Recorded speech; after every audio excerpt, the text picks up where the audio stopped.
Faisons battre le cœur des femmes.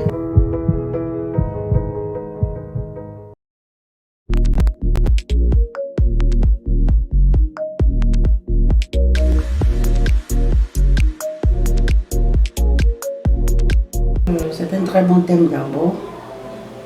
Déjà, on sent l'intérêt vers les femmes. Si on se pose des questions, si on trouve des journées pour marquer l'activité des femmes, je pense que c'est déjà à saluer. Ce que je peux dire sur cette journée internationale, j'encourage ceux qui ont décidé de faire cette journée. Et puis, ce que j'aimerais dire, c'est que nous, les femmes, nous puissions nous lever, profiter du fait qu'on ait reconnu nos droits, pour que nous puissions les mettre en valeur. Il ne faudrait pas que nous baissions les bras. Déjà que pour scolariser la jeune fille, c'était un problème dans l'époque, mais de nos jours, je pense que progressivement, certains parents comprennent qu'il faut que la femme, la fille, aille à l'école. Et dans l'école même où je suis, c'est une preuve palpable. Le nombre de filles est plus élevé que le nombre de garçons. Je souhaiterais même que ce soit encore plus élevé pour que le monde entier comprenne que la femme a les mêmes capacités intellectuelles que l'homme. Physiquement, il peut y avoir la différence, mais sur le plan intellectuel, je pense que chaque être humain, avec le grand H, c'est-à-dire y compris les femmes, ont les mêmes capacités morales, sociales et intellectuelles.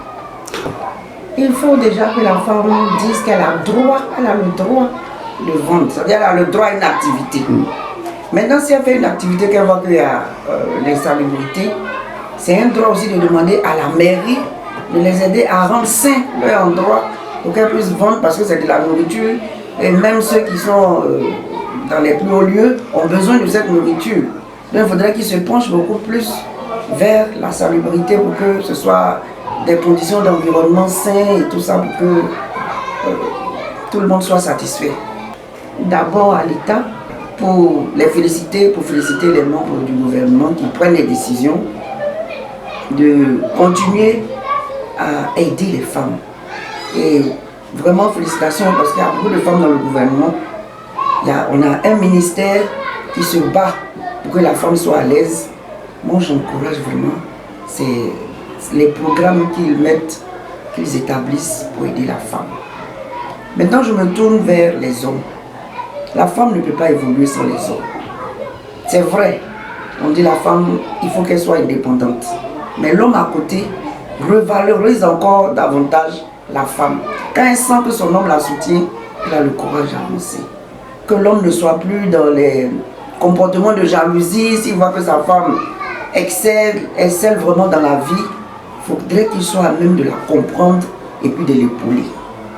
Maintenant, ce qui concerne les femmes même, je leur demanderais de cesser de s'apitoyer sur le sort.